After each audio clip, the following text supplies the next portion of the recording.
welcome to the show. We're going to start with a question from a fan because this podcast originally started from a Star Wars message board. It became a podcast and then became a bit more than that one. And one of the fans said they either knew you or used to participate with you in the old FidoNet Star Wars Echo boards back in the ancient days. Yeah, that's very possible. Yeah, I didn't spend a ton of time there, but I did use those back in the day. And this is really old, early 90s almost.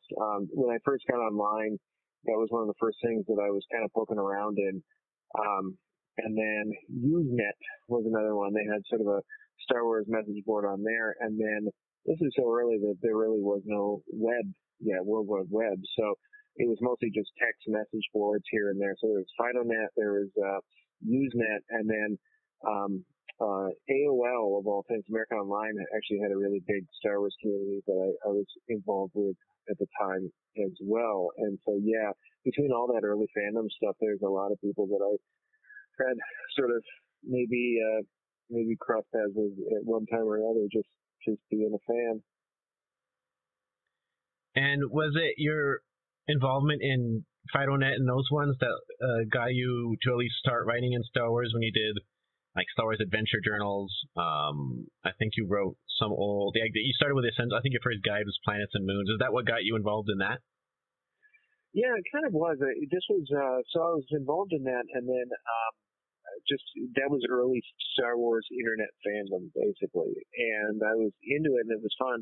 And there were fans who would like create little files that you could download. And again, this was like really pre-web, there'd be an FTP site set up where it would be a file library, and then people would have files that you could download, and it would be, and they were like little electronic fan zines, and like, the scripts you could download, things like that.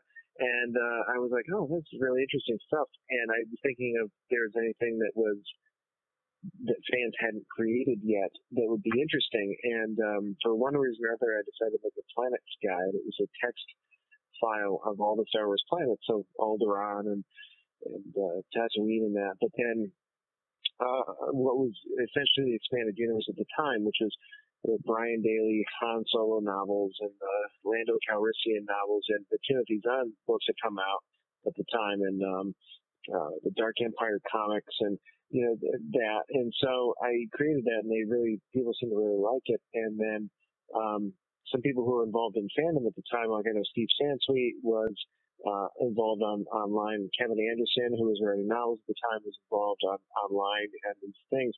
And various people had seen this file and were using it. Like writers were using it. They're like, oh, this is actually super handy. And so the way it was explained to me was, it might have been Kevin Anderson, it might have been Steve, or it might have been both of them from different things, was talking to Lucasfilm, and they needed somebody who was going to write a Essential Guide to Planets and Moons, and was like, actually, this is a file, this person's already done a lot of the work. And so basically I had to I got an inquiry, and then I sort of went through a audition process, sort of, to writing samples, and sort of just had to see if I was good, I think. And then I had to, here's all my credentials, and here's things I've written before and all that. But eventually I went through that, and they said, yeah, you want to do this book.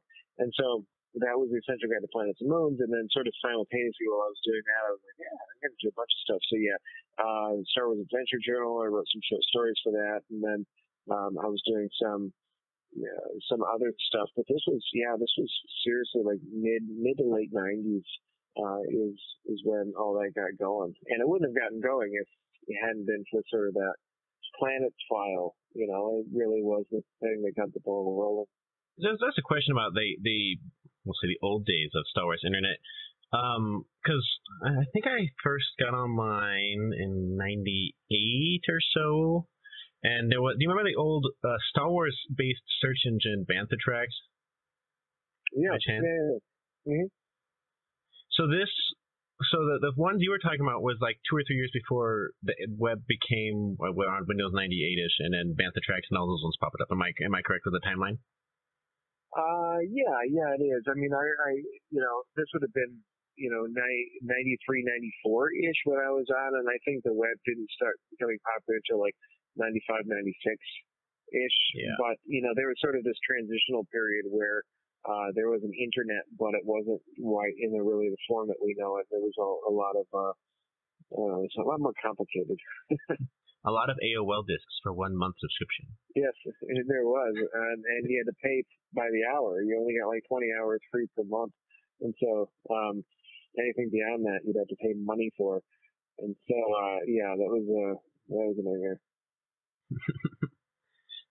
Here's another listener question.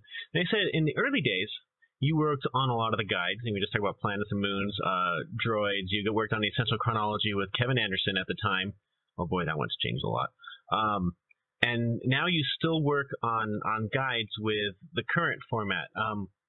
How has working on Star Wars guides and reference books changed as far as a writer goes from the 90s to now beyond just content? I think a big part of that is that, a lot of it is in the presentation and so on. I think a bunch of it is not, I try to write better, but I mean, at the end of the day, I worked on a book recently came out called Ultimate Star Wars, and it's a great hardcover book. It's got all this great illustrations and great information about the characters and so on. And I think the thing that's different about it was when I started writing these books, you could write a book because a fan would actually need to buy a book to get this information. If you wanted to. There was a book, I didn't write it, but it was called The Guide to the Star Wars Universe. It was written by Bill Slavicsek, I think, and it was just a paperback and black and white, just full of information, and you just flip through it, and all right, here's all these facts. But you can have Wikipedia for that now. I mean, so my point is, in the book that I have came out earlier this year, there's nothing really in there that you can't get online somewhere.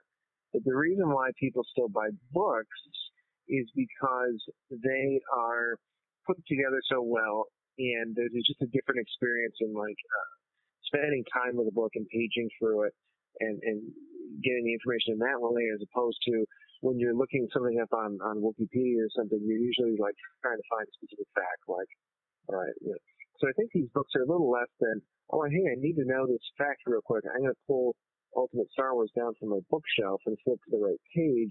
You could, but I mean, you could probably get it faster on your phone or something.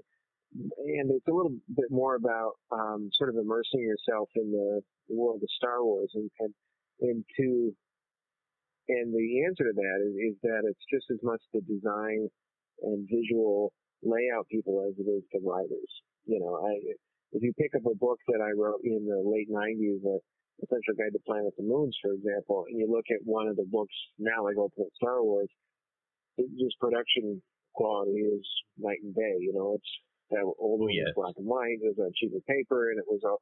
But because that was a little bit more about we need to communicate information to people, and now it's a little bit more about we want to give people a premium reading experience. I really think that's kind of what books are evolving into in the day of omnipresent information and e-readers and so on. If you're going to actually get a book, you want it to be something that you're proud to have.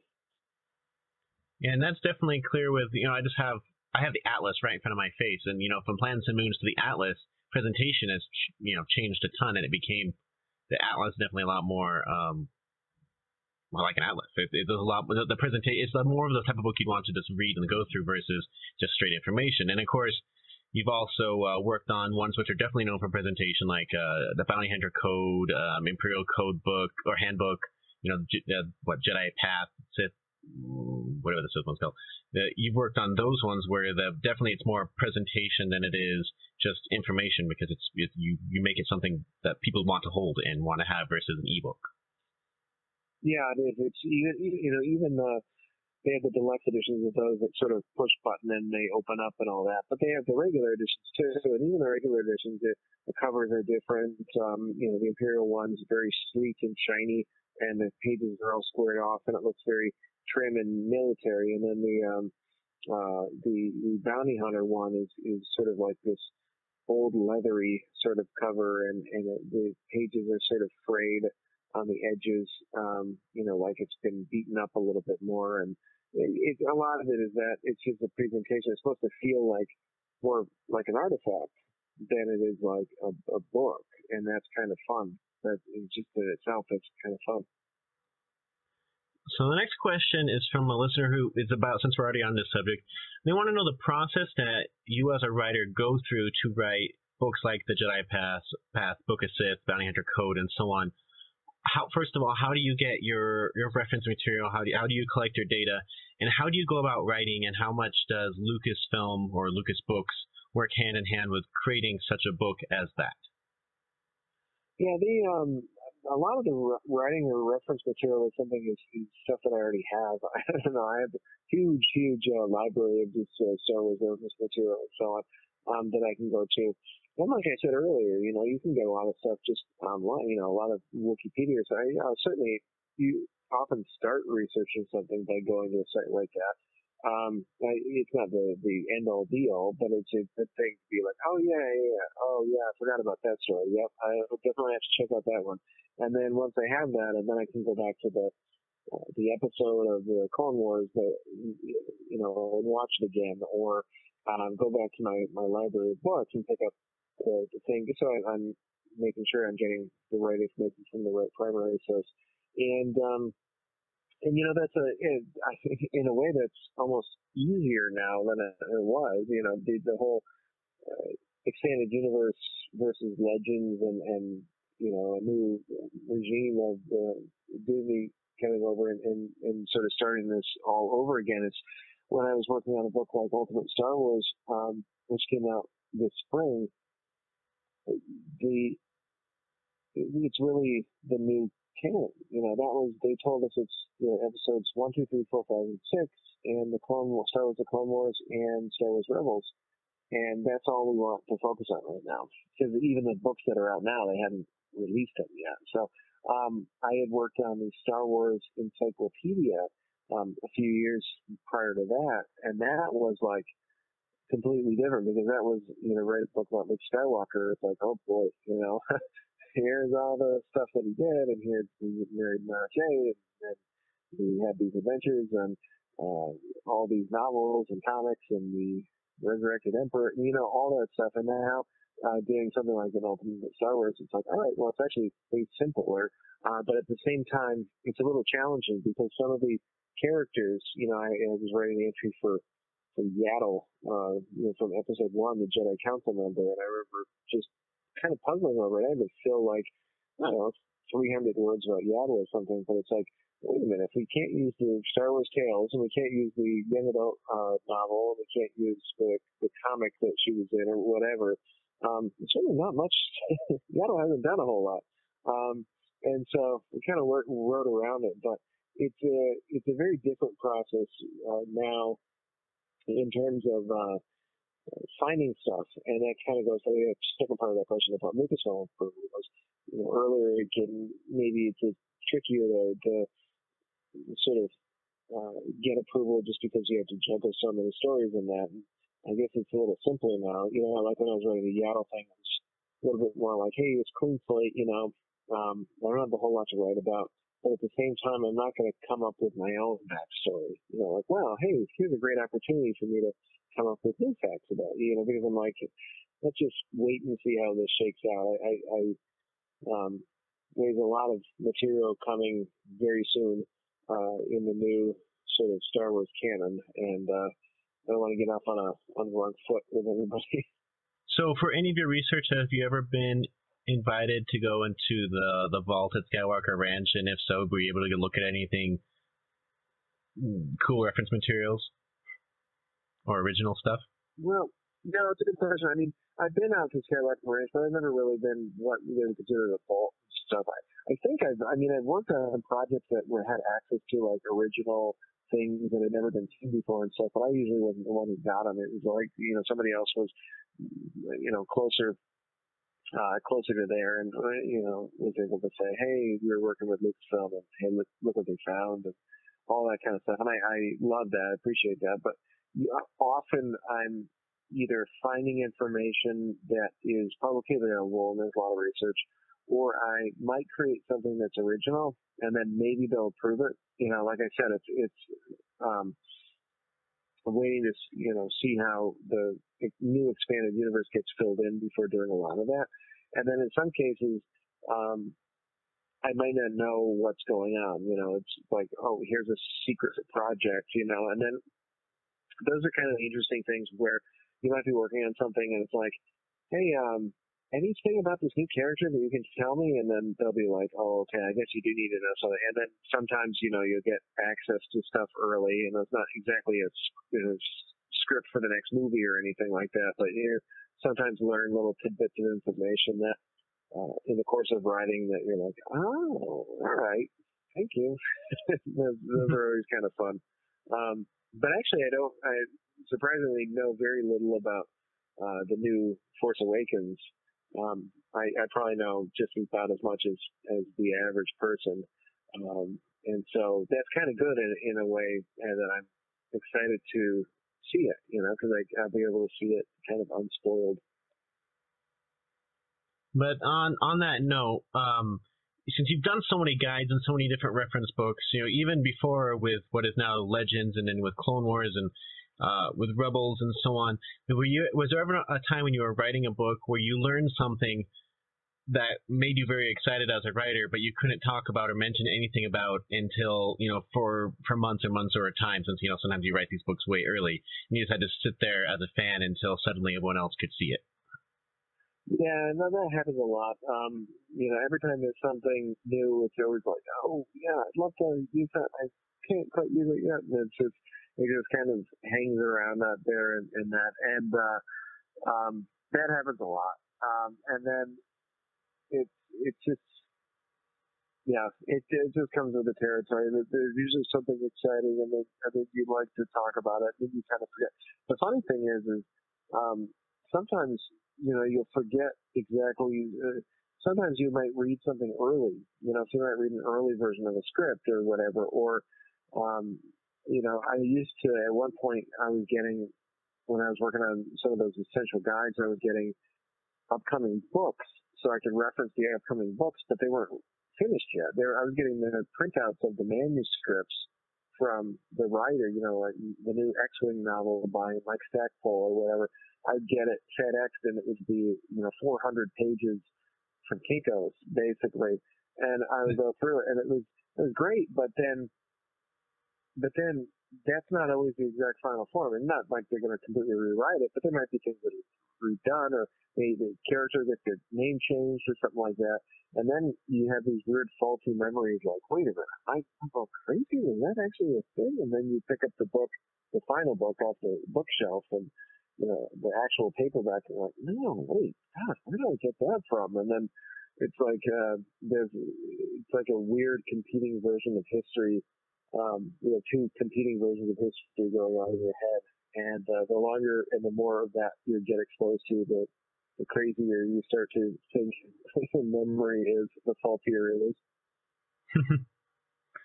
So you've written, a ton of. I'll ask some questions not about Star Wars in just a minute, but you've written a ton of guides in Star Wars with a lot of other authors. The most recent one, the Ultimate Guide. You had Adam Bray, we've had on the show, Trisha Barr, Ryder Wyndham, who we've also had on.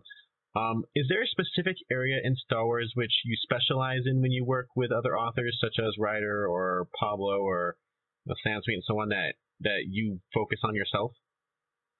I wouldn't say it's a specialty or something. I mean, in essence, my specialty has been sort of to write these sort of nonfiction books has kind of been my specialty. I have written fiction, short stories, and that, but usually my sweet spot is sort of encyclopedias, visual guides, and then sort of these in-universe things like the Jedi Path, or I wrote similar ones for Star Wars Rebels, for Ezra's Rebel Journal and Sabine's Rebel Sketchbook, and things like that, where it's written sort of in first person and that. But they're kind of informational in the sense that they're a little less narrative, and they're more about organizing and arranging information.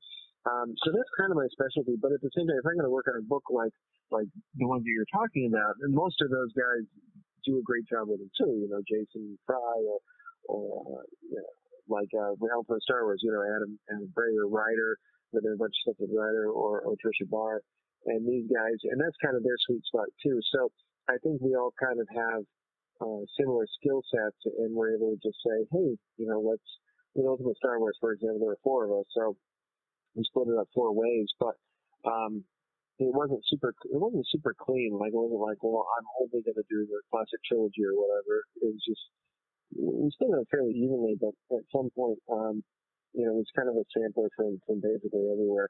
I don't think that there's, other than the sort of nonfiction informational genre as a whole, being my specialty, there's not really a subspecialty necessarily. I kind of like it all. Okay. So you've written Star Wars, you've written Marvel, you've written DC. I think you did some stuff with Wizards of the Coast as well. You've written a lot of articles. You've done Smallville articles, Indiana Jones, Supernatural, and so on. When you saw yourself growing up or entering the professional field, did you see yourself writing this much, writing like this? Did you see yourself having a published works that is fairly long?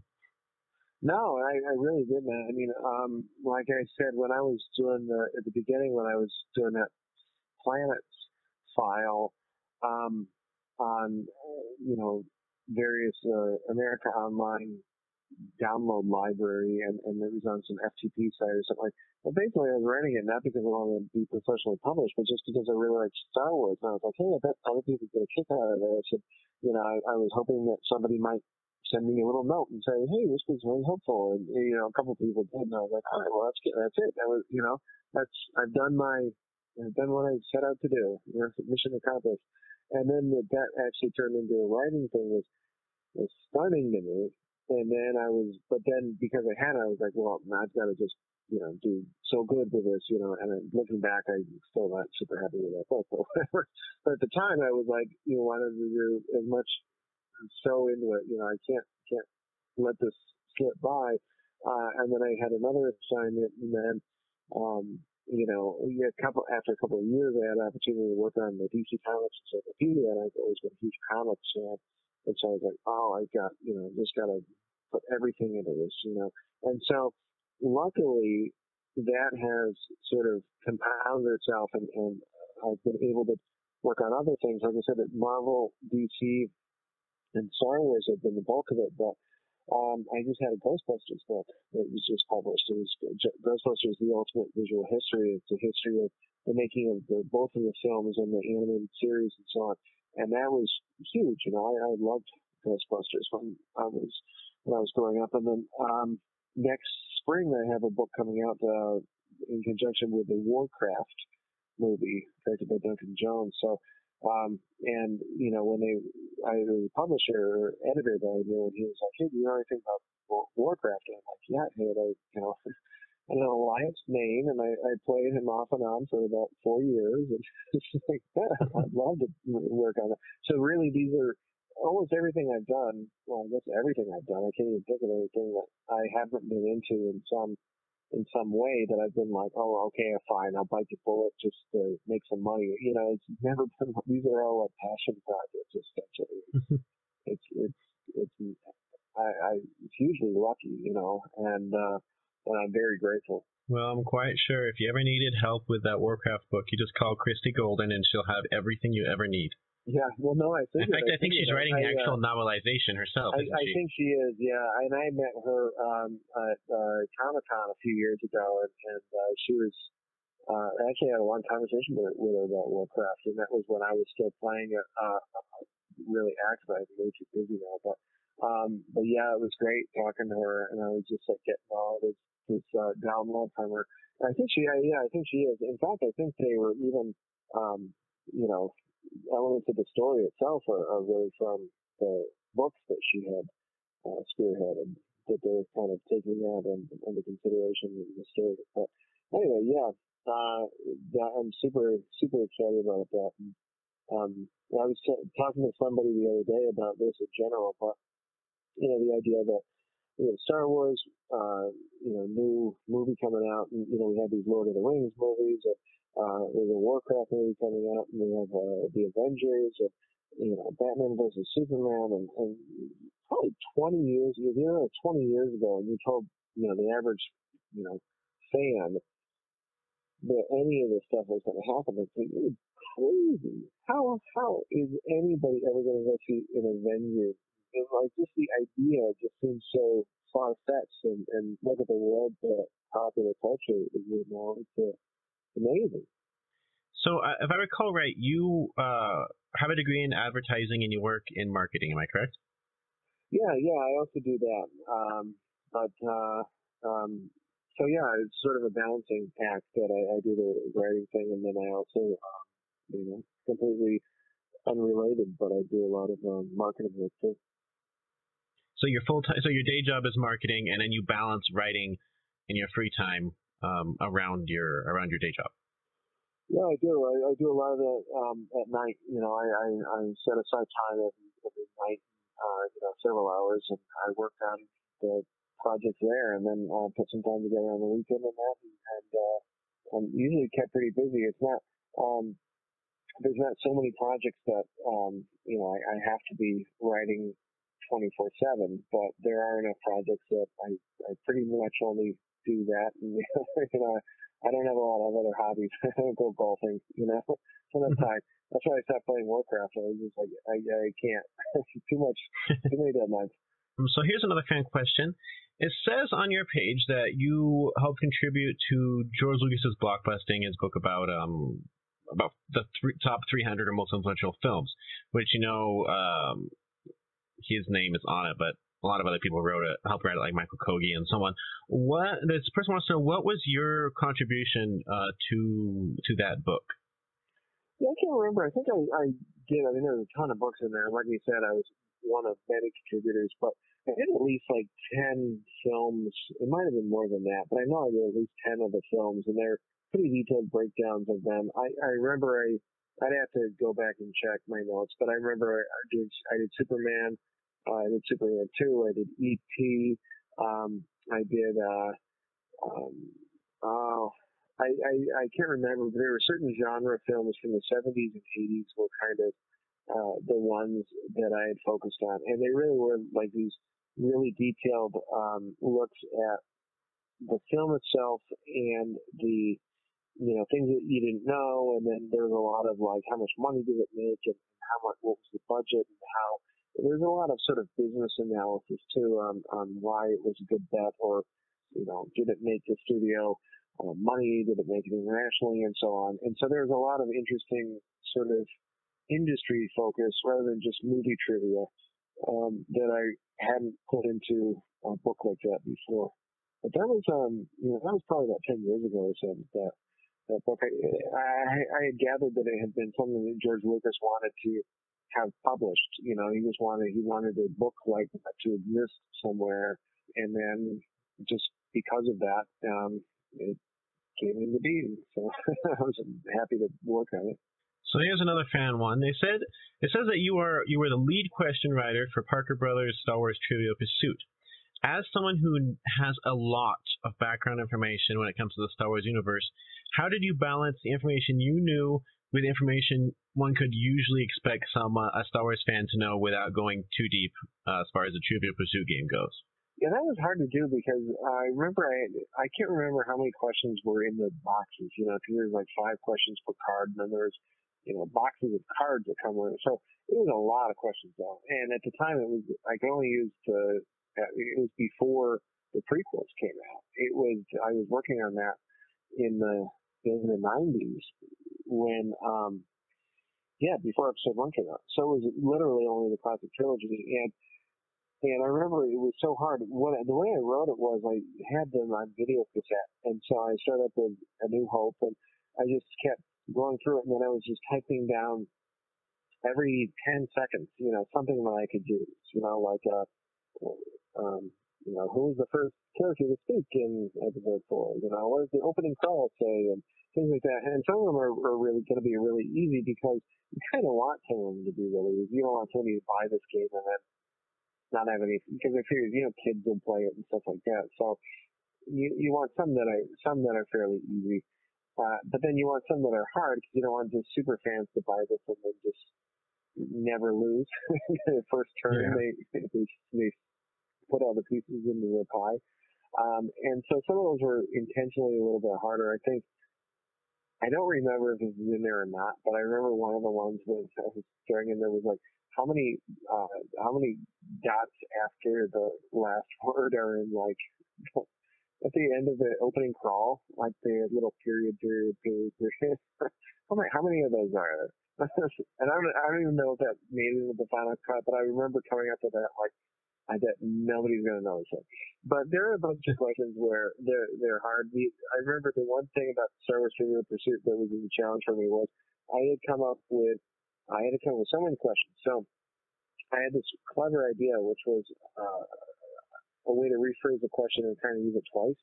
So I come up with a question which was, what was Luke Skywalker's call sign during the battle against the Death Star? And its answer is Red 5. And then I came up with a different question, which was, who was Red 5 during the battle against the Death Star? And this is Luke Skywalker. And I'm like, that's legit. You're going to mix them up. They'll be in different things, but those are decent questions. And then Parker Brothers said I couldn't do that. It was the same question rephrased, and I was like, oh God, because that killed about 20% of my questions. So I had to take them all out, and I had to come up with replacements. And it was tougher than I could have possibly imagined, because there was no, you can't use expanded universe. It's just like whatever you see on screen is what you see, and tough. It was a tough project.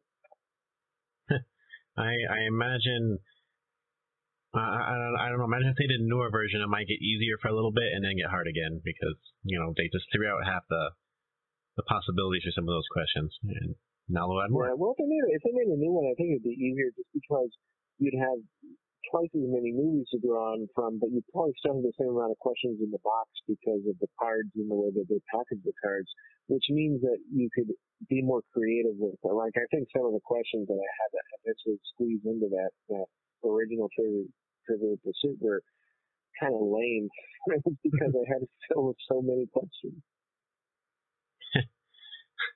And now you can be like, what is the name of the alien that you can now see in the Star Wars and Return of the Jedi's Blu-ray once the screen got lit up? That's in the back right-hand corner. Yep, exactly. No, those are the kind of things that I was actually trying to come up with things like that at one point, driving myself a little crazy. So you've worked a lot with Star Wars fans. You go to conventions, especially celebrations. You do book tours for some of your books.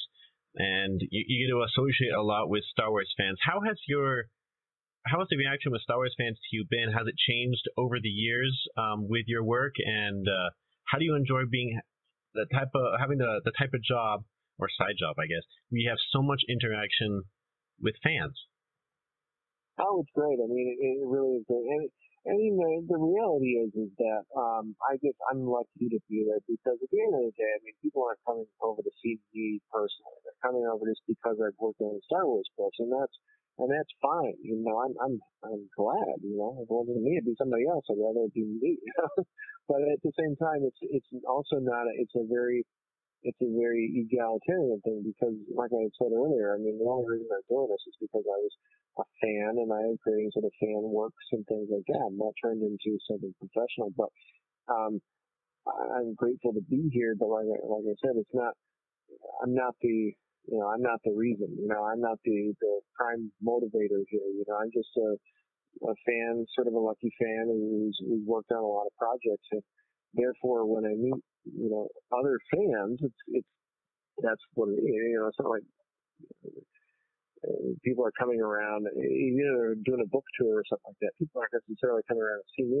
They're like, hey, they're doing a Star Wars thing, and that's great. I'm happy for that, and it makes it more, especially with kids, because a lot of kids come to these things. And in fact, that might be one of the most interesting things about doing appearances is at libraries or a book tour, or that is that you run into a lot of kids. And I remember, when I was doing early stuff, and it was more kids, and they were familiar with the classic trilogy, and then when the prequels were coming out, kids would dress up like prequels, and then after that, they dress up like Star Wars: The Clone Wars. And I just did something over the weekend. Actually, yesterday I was doing something in the Twin Cities book fair, and there was a kid who was dressed as Kylo Ren. So it's this perpetual.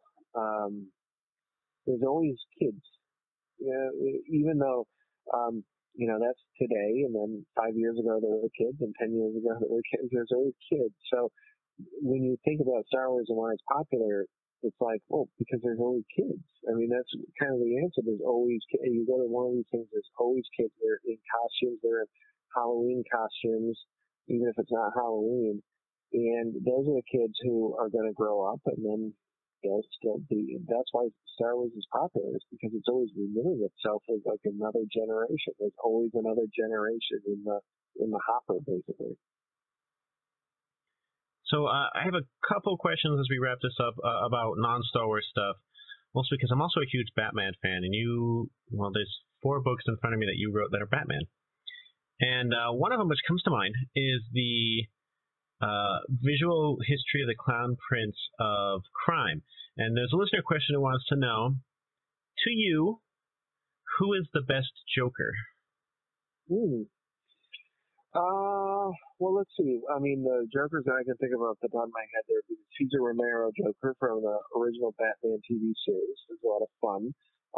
And he kind of created Joker was in the comics, obviously, but Cesar Romero kind of did create the laugh and sort of maniacal sort of thing that went on since then. So I give credit to Cesar Romero for being a pretty good Joker and pretty iconic on that. But then let's see what else we have. We have the Jack Nicholson Joker, Heath Ledger, obviously. We have Mark Hamill from Batman the Animated Series. And he also did the Arkham games. I would say that's a pretty distinct Joker as well. And then there's been a lot of more animated series. I mean, boy, God, there's a ton of, actually, in that book itself, there's a ton of Jokers. So that's a really good question. I would say, I would say my personal favorite might be Hamill in the animated series, and the reason I say that is not because I don't like the other ones, but I feel like that is probably the closest portrayal of the character to sort of his comic history. Like, I love Heath Ledger in that. I think he's great, but the Dark Knight films don't really feel like an interpretation of the comic book universe as much as they do they're doing their own thing, and they're a lot more realistic in that.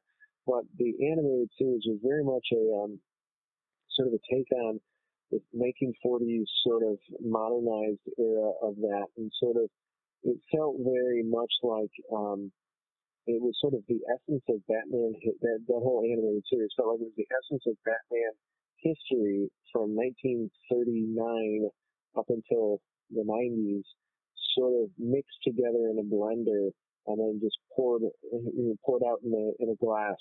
That's that's why I think that might be.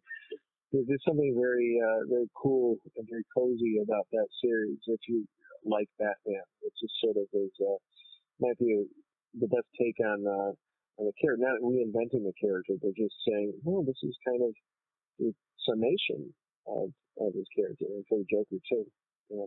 I mean, Hamill wrote the introduction to that book that you have, which was huge because obviously me being a lifelong Star Wars fan, it was like not only did Mark Hamill write the introduction of that book, but Luke Skywalker wrote the introduction of that book. So I was super happy.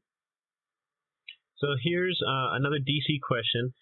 This one comes from Superman fan from Twitter, and he wants to know, Superman has gotten a lot of flack over the years. A lot of people have turned on Superman, claiming he's overpowered, he's too good, he's not very interesting, his stories aren't that good. What attracts people like you and others to Superman, and what has kept him going over the last 75 years to you? That's a great question. I love that question because I have a perfect answer to that. And whoever that guy is, man, I feel you. I get so frustrated. I love Superman. And I get so frustrated when people are like, oh, he's boring, or he's too overpowered, or he's not relatable, and hey, I like Batman too, but people who say Superman's not relatable and Batman's more relatable, it's like, what are you talking about? The opposite is true. Batman is he's a human being, yes, but he's a billionaire.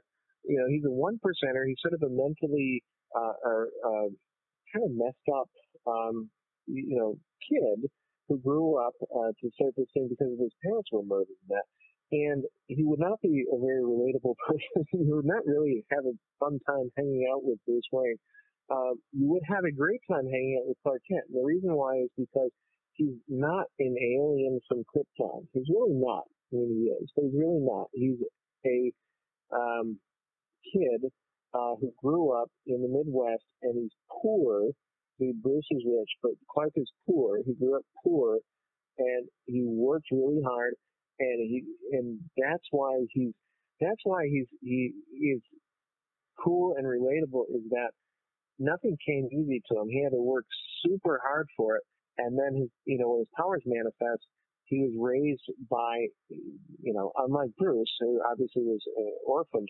He was raised by these mother and father figure who were able to say, no, here's how you do it. And so that's why I just think he's great, because he's Clark Kent. And Clark Kent, he grew up on a farm, and he didn't have much money, and he's just kind of a dorky guy and all that. He's not that sophisticated, but he's super nice. And I like it when they play up with that. Where I think Superman stories get off base is when the writers decide that, well, he's a Kryptonian, so we're going to really play up the Kryptonian, and he's going to spend all his time in the Fortress of Solitude, and he's going to search for his birth parents, and it's like, then you used to have a Superman who's not very relatable, but really, he should be the most relatable person of all. I mean, he's just this guy. He just went to high school, and he did chores, and he fixed stuff around. He's boring. He's kind of boring, but in a really nice, approachable way. And when you have somebody who can basically destroy the planet, and the reason why he won't do that is because he was, the way he was raised, he's just not what he's all about. And I think that's super great. And I think Clark is a great character, and that's one of my passion points about Superman. I think he can be written very well, and he can be a lot of fun. And I think sometimes people lose sight of that, including some writers. And so anyway, yeah. Sorry, I'm really long about that, but that's a good answer. I love that character. Yeah, I can tell. I agree. I actually believe a okay writer can write a good Batman story, but it takes a really good writer to write a really good Superman story, just because of the type of character he is. That's why you have, like All-Star Superman, which to many is considered one of the best Superman stories there is, because it took a really good writer to create that really good story. Well, and not so good writer can have trouble with Superman, because they rely on Kryptonian and the tropes, which I mean, he's just a normal. He's normal. He's a normal guy, as far as he didn't even know he was from another planet until he was, I don't know, his teens at least. And so that's the thing. He's normal, and Bruce isn't normal. Bruce doesn't have any powers, but he's not normal. He's a billionaire, one percenter, and his parents were murdered, and that. And I love him, but he's not grounded in the sense that Clark is. And I think that's a really fun character dynamic. I'm thinking back to the Batman Superman comic book had gone for a long time. That was really fun. Where you do have these two characters, and they're really unlike each other. They can get along, but they don't have the same background, and they don't come from the same thing. They don't have the same view as to how you should handle things. And that's how I think you can write an interesting Superman, is by remembering what he's not. So one last follow-up about Superman. I've seen this a lot from fans where they say they like Superman, but they want him to get back to the heroic roots where he was before Man of Steel, before the New 52, and so on. You wrote books about Man of Steel. with Superman. You've written books about Superman that relate to more the modern version of Superman. Do you feel Superman has really gotten off track with Man of Steel, with New 52, or do you still feel he is still a heroic Superman, just from a different direction?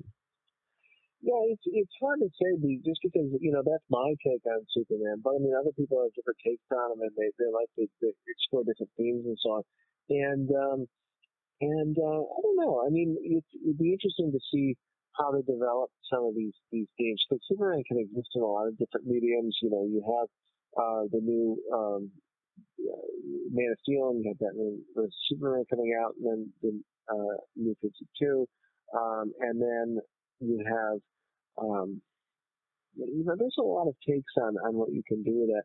The one thing that's always, and I don't know, I just kind of wait and see who different writers are going to do with it.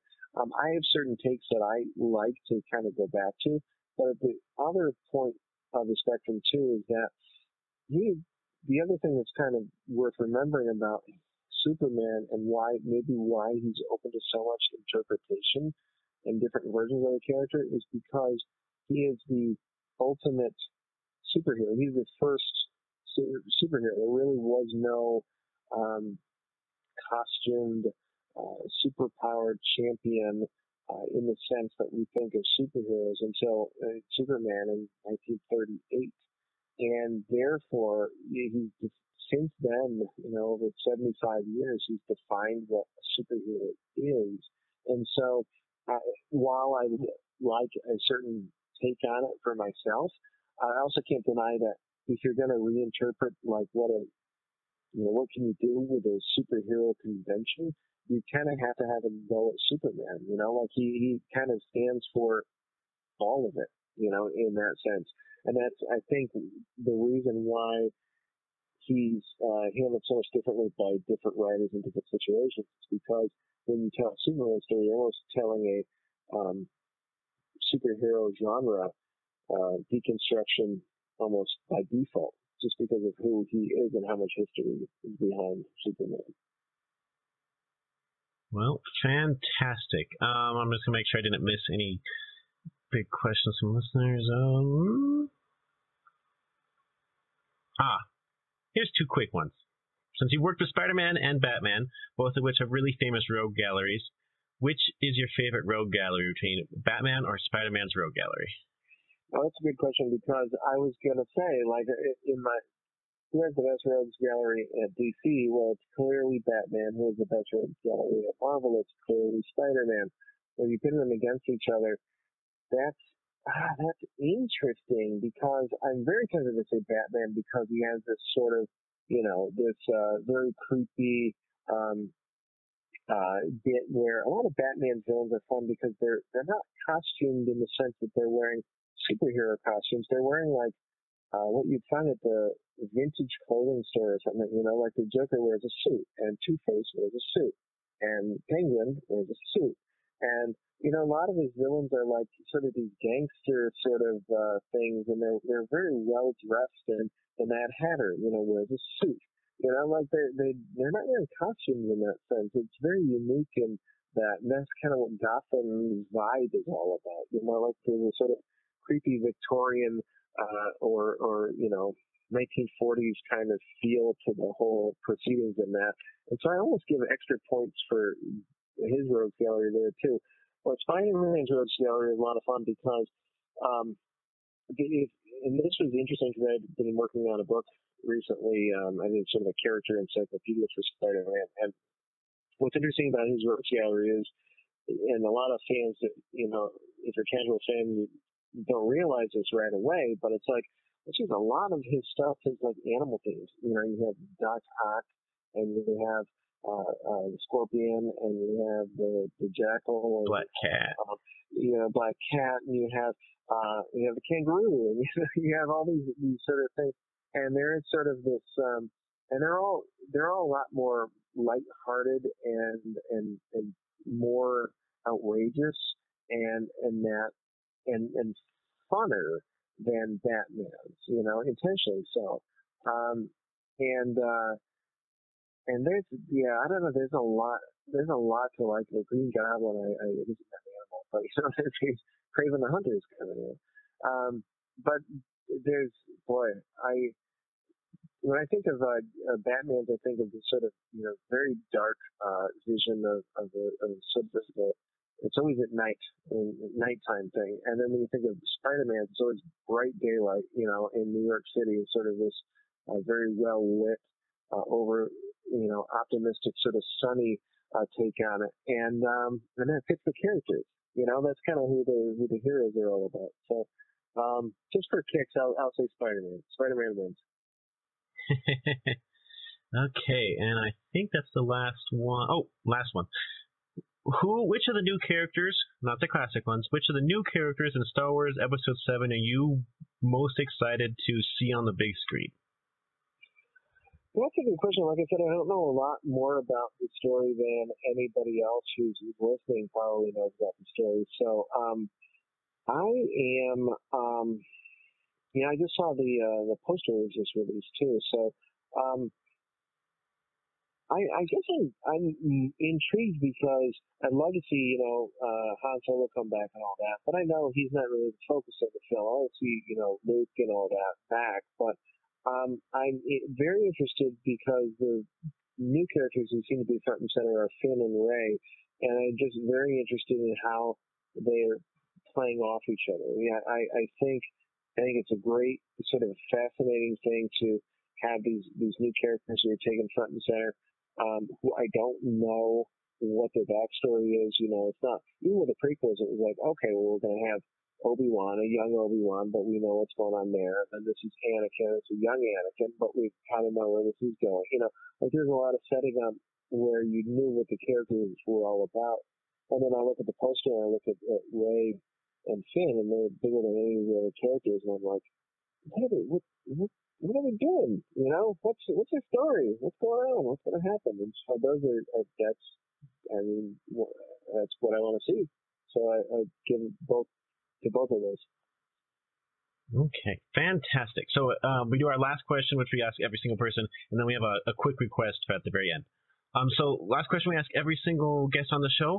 We're going to give you the soapbox to promote any upcoming appearances, current projects, book releases. The holidays are coming up, so usually people have something coming out in the holidays, or appearances, anything like that. So we can give you the soapbox to talk to the fans and tell them anything that you think they should know.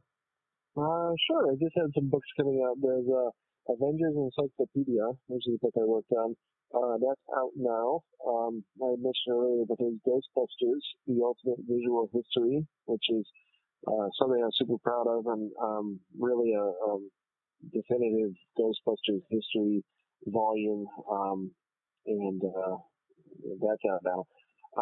And then Ultimate Star Wars, I was talking about earlier, that came out earlier in this year. And then I can't remember. It seems like I have a bunch of stuff now. But those are some of the biggest ones. Oh, there's another Batman book I had that came out a couple of months ago, but it'll be available now. And it was it's called